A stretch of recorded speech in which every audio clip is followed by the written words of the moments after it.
What's up, Mortgage Coach community? Dave Savage. It is January 2022, and I think the best way to kick off the year is we got to talk to Ken Perry, Mr. Founder of Knowledge Coop. When I think of Ken Perry, I think of turning education into a competitive advantage, and I think of having fun learning. What do you think about that, Ken?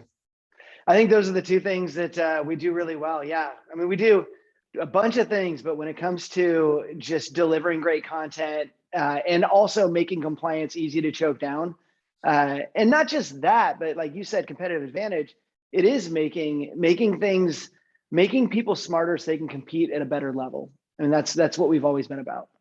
Yeah, no, I can remember when I first moved to Portland, and I don't know how many years ago it was. I want to say 9 or 10. And you and I always had fun with you. Mm-hmm. And we created some great educational content. And I think we were talking about that then, that like when you do the right thing, you're compliant and you do the right thing, it's actually a sales tool. You actually close more loans, you get better conversion. There's not a lot of things in compliance that actually make you a worse loan officer. Right. Yeah. I mean, you just look better. Like there's nothing worse than to have to go back to somebody and go, oh, remember that plan we had that we were working on together? It's totally illegal. And I brought you into it. My bad. Like there's just, it's egg on your face, especially when dealing with realtors. If you've gotten into something that wasn't compliant, you can end up turning out pretty bad on that. No doubt. Well, I'm interviewing Mitch Kiter on Friday. So by the time you and I wrap up, if there's some things that you think I should ask Mitch, let me know. But let's kick off the year. And, we had some news, I think it was last week, or, I don't think it was the week before, but that Redfin had acquired Bay Equity. So let's just kick things off on, what are your thoughts on that? And what do you think the trend is? Is there a trend that we can take from that happening? I mean, I have an idea on how a trend that is emerging, but what are your thoughts on that transaction? Yeah, I've thought a lot about it because how you feel about that transaction depends on who you are, right? If you're a loan officer over there, I mean, you just got a ton of new business. Like Redfin's a huge company. They've got great opportunities for those loan officers. I don't know if those loan officers face any struggle with other realtors, if that could be a potential thing, but I think they've got solid relationships. They're a great company. I think they've done well. It's the combining of companies. When it's a tech company, awesome, totally different. When it's real estate and mortgage, there's a couple of things at play. One, you have to do it right compliance-wise, right? So what they did with that acquisition is they just put the companies together. And what a lot of people are trying to do is not get together, but just kind of date. And usually that's where you have more problems. When it's like, I want more business from your real estate company, but I'm not giving you ownership. We're not going to co-own, but I want to send you deals and you can send me deals. And that's usually where most of the compliance struggles we see are. I do think as the market starts to tighten a little bit, everybody's going after the same purchase business. I think you're going to see more of these real estate mortgage deals, some of them perfectly legal like we just saw. Others, I think you'll see people go after some stuff and just do it wrong for a while. And I don't think that's going to work out well for those who do. It's going to be a struggle for anybody trying to evade the law, going through, any type of deals with real estate companies. So agreed.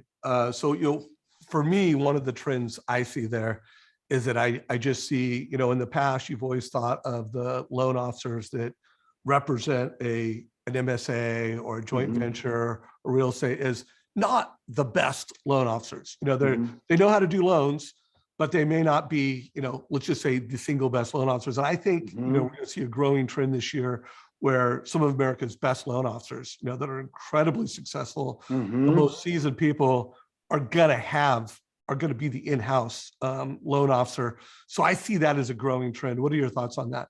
Yeah, dude, you can look at other real estate companies that have tried to get into mortgage and have totally not done well. And the standard thing that you see in all of these is they don't get qualified loan officers. They think, hey, we're a real estate company. We got leads coming out our noses. Let's just pass those off to some basic call center employees that aren't really, gifted at doing loans. It just doesn't work. Like people still want quality and realtors don't want their transaction dying, right? So I always talk to people who think, oh, it's cake to go sit in a real estate office and pull down leads. No, it's not. Like you get into a real estate company and you're getting referrals and you do anything wrong for one person that everybody trusts, you're screwed. Like your name is mud in that office, and that's where you're expecting to get all your business. So it's not necessarily easy just to walk in and do it. That's why this one fascinates me, because they got really qualified loan officers. So Right. now we've got a qualified real estate company, qualified loan officers. Now you've got a real interesting play there. Yeah. There's No, another one. I was actually, dude, I was out on a lacrosse field in which you speak that language. We went to Sandstorm down in Palm ooh, Springs. and by the way, is Sandstorm, Kelly and I were so jealous. We were seeing all the Instagram. Oh, Jack played for the Whales in that tournament, and uh-huh. it was among the best youth lacrosse. I got so many experience ever. steps though, dude. Their maps. Oh my suck. God, is that And so place we walked huge or what? everywhere. You gotta park like literally a 30-minute walk Uh-huh. away. That's where they have Coachella. So it's like, that's a big Yeah. place. But we're down there, and I had a buddy of mine who I got in the business with, in the mortgage business. He's a loan officer. And we got in the same month, same year, same company. So we were just chatting up, and he showed me this new cash company where it's a real estate company that will buy your house for cash, turn around so that they can make a cash offer on your next house. And they've got a mortgage company involved. And he's like, what do you think about this? Is this going to be like the future? Those deals are pretty tough to get done. Like, look what happened to Zillow and the program they ran. It could be a struggle to actually do that. But also what I did is just dove in to see who their loan officers are. They're not great. Like, these are brand new loan officers. They're hungry, but they don't have a history of being great loan officers. And so again, there's a difference between a qualified mortgage company versus let's start something because we have all the leads. Because I don't care who you are, having a bunch of leads and sending them to an unqualified company, it's not going to last very long. Like, that's got a definite endpoint. Yeah, there's no doubt. Well, if any compliance do's and don'ts you want to share before we wrap up this conversation, jump in. If anyone's listening to this and you have a question for Ken Perry, put it down below. This won't be the last interview I do with Ken this year. And also, if you have a question that you want me to ask Mitch Kiter this Friday, put that in comments down below. So I don't want to totally pivot, but I think you and I think the same on this. And that is, this year, every lead, every loan, every basis point matters more than it has for the past 2 years. Yeah. I don't want to say it matters more than ever, because I always think every lead, every loan, and every basis point matters, but definitely more than it has in 2020 and 2021. What are some of the things you're seeing in terms of emerging best practices, or things that you think are more important now than they've been for the past couple of years for loan officers? It's so funny. So I predict things all the time. And usually I know what I'm talking about. If it's in the compliance world on what the CFPB is going to do next or whatever, I can normally point you in the right direction. Last year, I was talking about LO comp a lot. And I was saying there's been a lot of LO comp stuff that is a bit shady and could end up coming back on the industry. And I said, when everybody's doing, if you do 30 loans in a month and one of them gets clawed back, or one of them has a problem, and let's say your company kind of, takes a little bit more than they're supposed to on a deal, or slides something through on a deal. If you're doing 30 and one goes bad, it's not like you're annoyed, but you're like, whatever, I'm killing it, right? What loan officer didn't make a ton of money last year? This year, I'm already getting phone calls from people saying, I think my company's paying me wrong. They keep taking my money back. Like, there's all this stuff that didn't annoy them last year to this extent. And this year they're like, I think I need to get an attorney involved. And so I'm getting these calls right now. I'm getting, people are blowing up my DMs, as the kids say, and just trying to figure out, like, is this okay? So I think you're probably going to see some class actions around income this year from employees. You'll see some employee lawsuits, most likely. The other thing you'll That's see not good. is, Hey, we don't want the bad news here, bro. oh, sorry, that's the bad news. I'm giving you a hard time. You bring whatever you want to bring. Yeah, I think the right relationships right now, being pro, you're going to see a lot of companies that get in trouble for doing a lot of things wrong, right?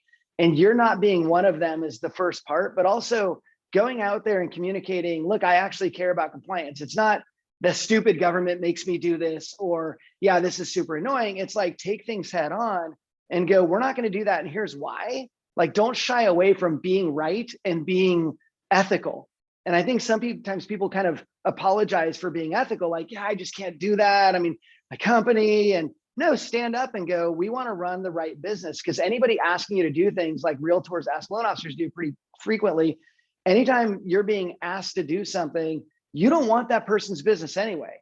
And so you could shut those conversations down earlier. The problem is so many loan officers during the last 4 years when there was no enforcement, so many loan officers went out and got into some agreements with real estate agents that are not okay. And those loan officers will be called on the carpet this year. That's why you want to be one who goes, do you see what just happened? Like, that's why we do it this way. Like, that's the spirit of compliance has got to be running through your veins. Otherwise, it's just not going to work. And by the way, Dave, I've been on a lot of these, like Clubhouse, remember them? I've been on a lot of, Clubhouse, Facebook. I get tagged on stuff where people are like, can you believe people are doing this? It's still really bad out there. And that's why when you go out and go, our company's not going to dive to that level because we do good business, it's just a way better position to have. So you and I have been talking about this for a long time, but as Mr. Mortgage Coach, I believe that every consumer deserves the transparency and clarity of a total cost analysis. And there's no doubt we're seeing better adoption of Mortgage Coach than ever before. We're seeing companies roll it out at the C-suite and provide it to all their loan officers. We're seeing it integrated into the tech stack. But I still have concerns that, like, when one consumer gets the TCA, which is clearly a better, it's a better experience, it's a better service, and then one loan officer, then another loan officer, or another borrower doesn't get it, they get the fee worksheet. Like, one, it's not a best practice. You're not going to optimize conversion. You're not going to optimize consumer experience. And two, I just think it's not the right thing. What's your take on that from a compliance standpoint? Anybody wanting to know the answer to that should go read the Bancorp South case from 4 years ago. Bancorp South got hit for fair lending violations, and they sent in secret shoppers to find out what was being said to the consumer. And one of the things that allegedly they were doing, and this is from the recordings of their conversations, is that white people got better advice. To the extent that one loan officer allegedly told the white person, gave him 3 realtors who were really good, and told the African-American borrower, go find a realtor. And so, like, that bad, right? These are the allegations in the case. One of the things they said is they were giving almost like a total cost analysis. I don't know what they were using, but one of the loan officers gave that to the white borrowers, but wasn't giving those things to the African-American borrowers. Like, they weren't getting the same information. And it ended up being listed in the case. Like, if your company's running TCAs, like if you're sending these things out, they should go out to every single borrower. Like, why would you give anybody less good information, right? Worse information. Everybody deserves this. Everybody should have one. So I'm fully on board with, especially 2022 is the year of fair lending. It is the year of massive fair lending analysis. And I would say any mortgage company that doesn't have everybody using, Mortgage Coach, I think you got to look at that and say, well, who are we not giving these things to? Because we're basically robbing them of the information that helps them make a good decision. So yeah, I'm firmly in that camp, and I always have been. Like, I believe in the tool, and so why would you not share it with everybody? And by the way, especially this year, because as the market share, as the mortgage industry gets fewer and fewer refis, which we keep saying, and the rates keep getting better. But as that happens, you've got to pick up your market share, right? That's the one way that you can get more business. If you don't have 100% of the market, there's still work to do. The way you get that is by being amazing. So I do think it just sets you on the right foot and gets that information out right away. So I'm going to edit my quote, every lead, every loan, every basis points matters more than ever, but use compliance. Like, for all you managers out there, we're going into the year, we're saying, hey, we need to do better. We need to be more competitive, but you need to be more compliance. And as you said, if it's the year of fair lending, if you're not giving a family a total cost analysis, you're not giving them the full lending experience. Right.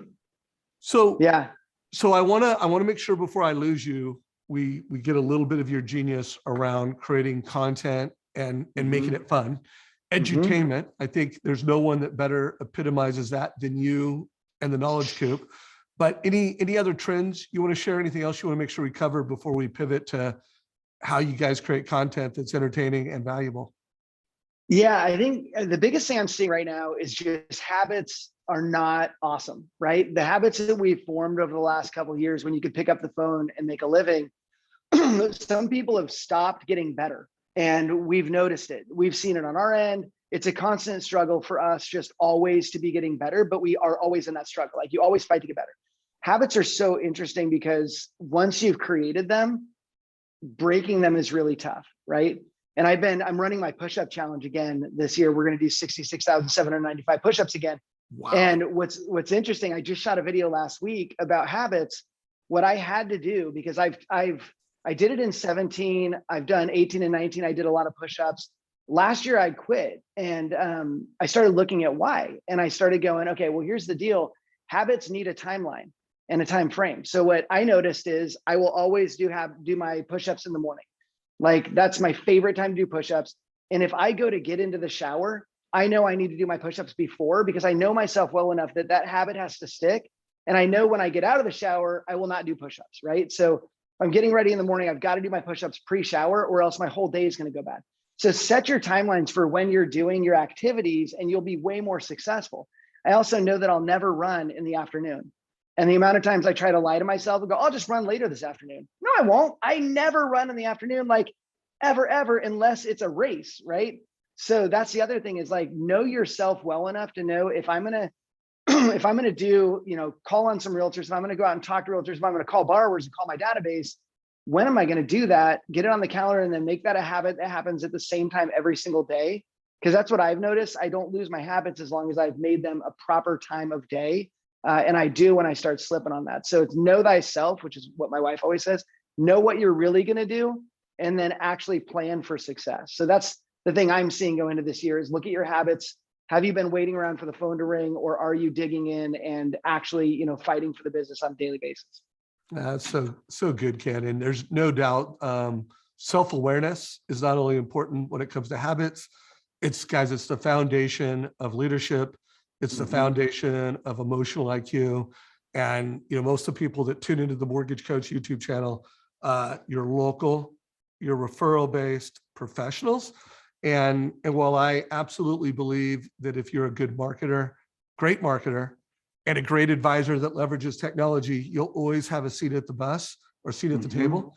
But working on your self-awareness is a great idea. So anyways, love everything you just said, Ken. Let's talk about edu-selling and creating content that's fun and valuable. What are some of the tenets? What are some of your principles that really guide you and your team when it comes to creating all the amazing content that you guys do? Well, dude, it's been a funny year. So we noticed in last year, we've always done content. I can talk about our content, but last year we noticed Coop users, some leaders started using video a lot more. Right. And so we started watching them upload videos in the Coop. We've got one, I'll always call him out, Rich Jefferson from Network, is an absolute video beast. Every single day he uploads his video into the Coop for the team. His company uses our technology. And so every day, and there's massive comments below it. Like, the guy has connected his team, and he's got a killer team because he's communicating so much. And so more people are creating content. I think there's differences in content, right? Rich, he's got great lighting. He does it out of his home office, which I've been to. It's really cool. But hey, by the way, what's Rich's name again? Rich Jefferson from Network Funding. Rich Jefferson. Oh, from Network Funding. Got it. Yeah. So crushing video internally for his company. So he's doing kind of that. It's me in front of a camera. I'm talking to you, which is a lot of the video that I've done in the past, is just kind of that talking head. I'm going to give you what I need to give you, and then I'm going to bolt. And then there's comments below the video that are working well. The other stuff we're doing, like, we're releasing this year one of our best movies we've ever created. And we created Sons of Compliance. We created Game of Loans. We've done these 30-minute short films that become part of our continuing education. And this year's continuing education is going to have The Lone Ranger, which is the best thing we've ever done. It's going to be insane. In fact, I'll invite you, Dave. We're renting a local theater to show it to family and friends. So I'll have you come out for that. But please make sure I'm invited to that. That type of stuff you wouldn't expect. I wouldn't expect somebody to listen to this and be like, I'm going to go create a movie. Like, we have a content team that is freakishly good. Producers are amazing. We've staffed up like crazy. And so a lot of that content is just us creating great movies, and we do it because nobody wants to be bored. And I've always said, when we're creating continuing education, compliance education, if I wouldn't watch it, then we should not release it. So when we're doing our content, we have two things we always look at. Is it entertaining? Is it smart? So smart and funny, we always used to say, but we don't always have to be funny. Entertaining is good too. So smart and entertaining. If it's not educating you, then why are we doing it, right? It's got to have education to it. And then if it's boring you, we did a bad job. And so everything goes through that funnel or that filter right before it gets out. And if it doesn't meet those two criteria, we just won't release it.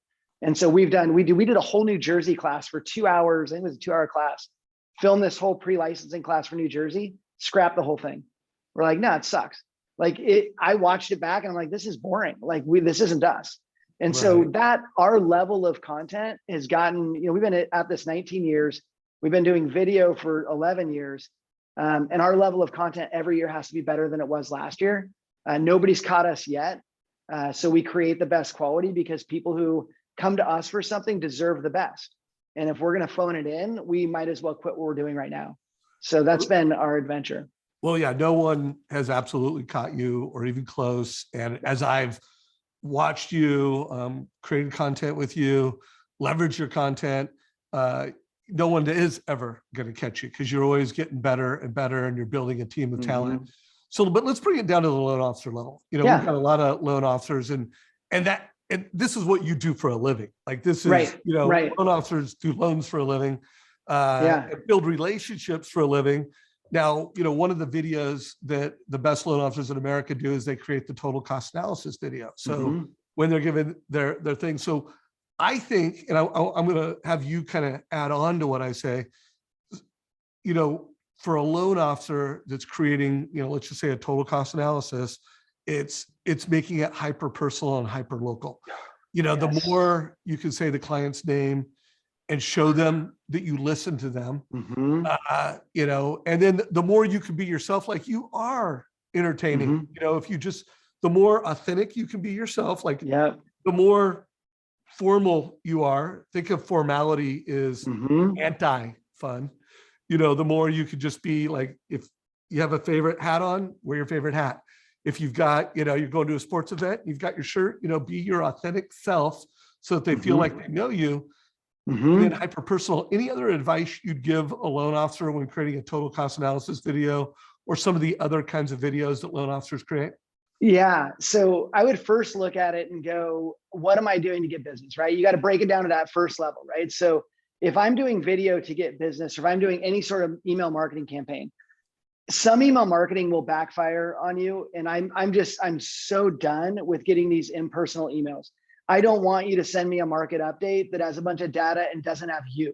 Like if it doesn't have you being you, I don't want it. I got an email recently and I was like, oh, they sent me a video and I know this person. So I clicked on the video and it was just like a PowerPoint slideshow thing with no words.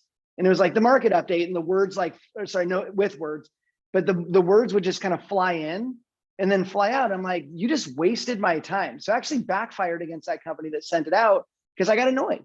And so that hyper personal of like, be you on camera.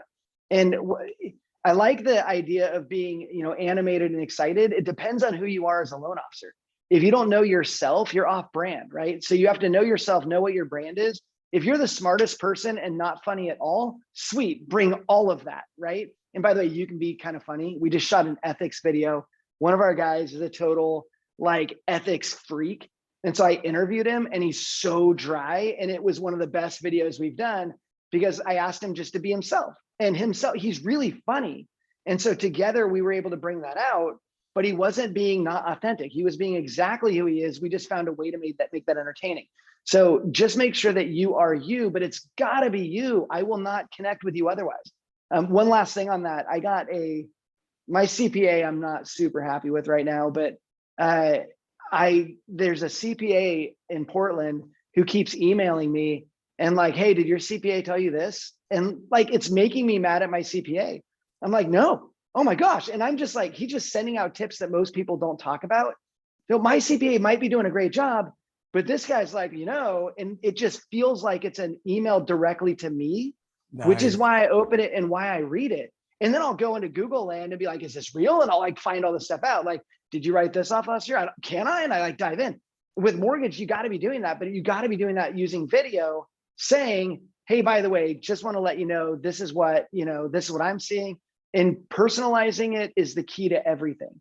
Because I know exactly when I get a video that's like, hey, dude, happy birthday. Or, hey, you, happy birthday. Hope you have a great one. And then it's like, was it for me? Was it Dale Chumley? Somebody in Portland sent me a video on Facebook on my birthday.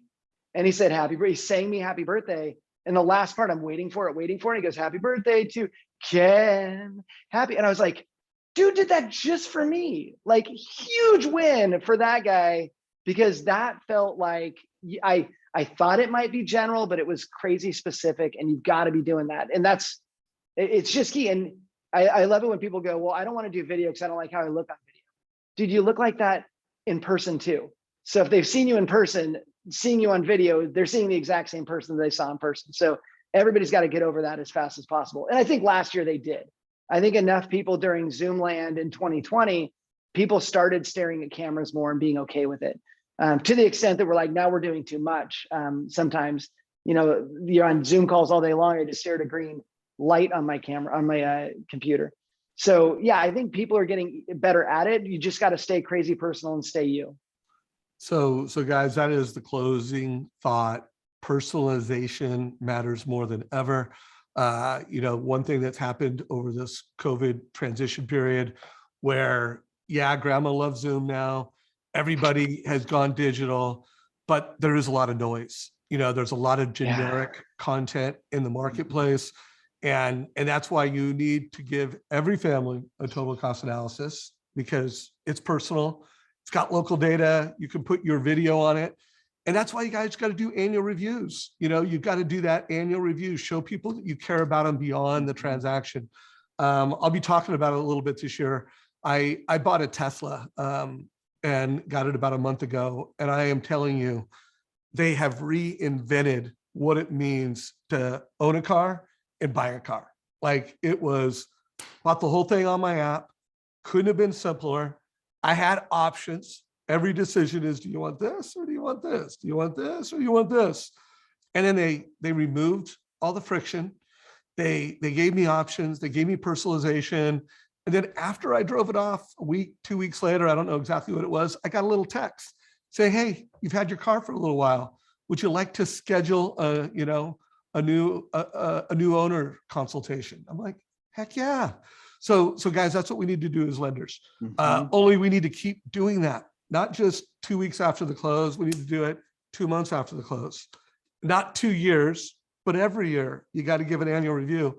But if you do that, I do believe this will be the golden years for mortgage professionals. Any closing thoughts before we wrap it up, brother? I think just going back to that market share thing, people are going to be really disappointed. I'm already seeing emails saying there's going to be layoffs. And it's like, you know what?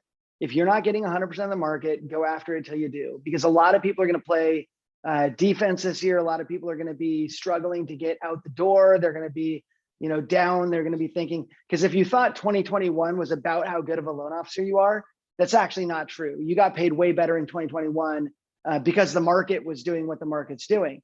So as the market drops off, it doesn't mean you're a worse loan officer. It means you've got to figure out how to get more of that business until you have all of the purchase market in your business. And so have a strategy, have a plan. Otherwise, you're not going to get there, right? I didn't do 66,795 push-ups in a year because I, woke up one day and said, I think I'll just do this. Like, it had to take a plan. It needed accountability. I needed good coaching. Like, there's a lot you need to do every day. And I had a daily habit. You had a daily habit and you did it every day. And before you knew it, it was amazing. One last thing on that. I always tell people you will fail unless you have a before picture. So I would encourage everybody right now to, if you've never journaled before, you should be journaling. And if you journal today and you go, how do I feel about the business right now? Write that all out. And then in 6 months, look back at it so you can see your progress. I did a whole keynote one time reading from my past journals where I'm like, oh my gosh, I'm pretty sure I'm never going to be successful. And I wish I just flipped burgers at Burgerville. I'd be so much better. I'd get a paycheck. And I read that. And the very next day, it's like, I think I'm going to be really successful. So yeah, journal it, because you want to be able to look back and see your stride and see how you've done. And taking that before picture will motivate you to not look like that next year.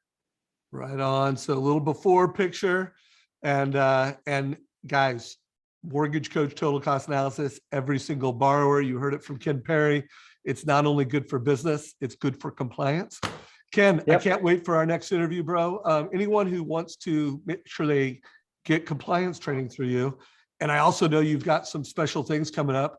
What's the best way to follow you, subscribe to you, and learn more from you? Go check out, so on Facebook, obviously, the Knowledge Coop. If you go to trythecoop.com, We're launching our new coop April 1st. It'll be the first coop for public.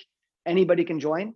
We'll be pumping a ton of content into it. And so you could, if you go to trythecoop.com, you'll be able to give us your name, your email, and we'll keep you informed on when that thing's about to roll out. But it's going to be April 1st. We'll have a killer system for the best education in the mortgage industry, where people go to learn, grow, and win, and connect with each other. So go to trythecoop.com and you'll see all kinds of, over time, you'll start to see us giving you glimpses of what we're rolling out April 1st. I just logged in again, try the Coop, KOOP.com. COOP. I'm sorry, COOP. I did type it in right. And cool. Well, I'm on the list, and I just saw I'm going to get to download a free CFPB preparedness handbook. So guys, you're going to get a preparedness handbook too. Make sure you download it. Make sure you read it. And Ken, appreciate you, brother. Right on. Good seeing you, bud. All right. Take care, everybody. Give this a like on whatever social media channel you're in. If you haven't already subscribed to the Mortgage Coach YouTube channel, go subscribe now. We want to get to 20,000 followers. We're almost to 16,000. So guys, help me get to 20,000 subscribers to our YouTube channel. Take care, everybody.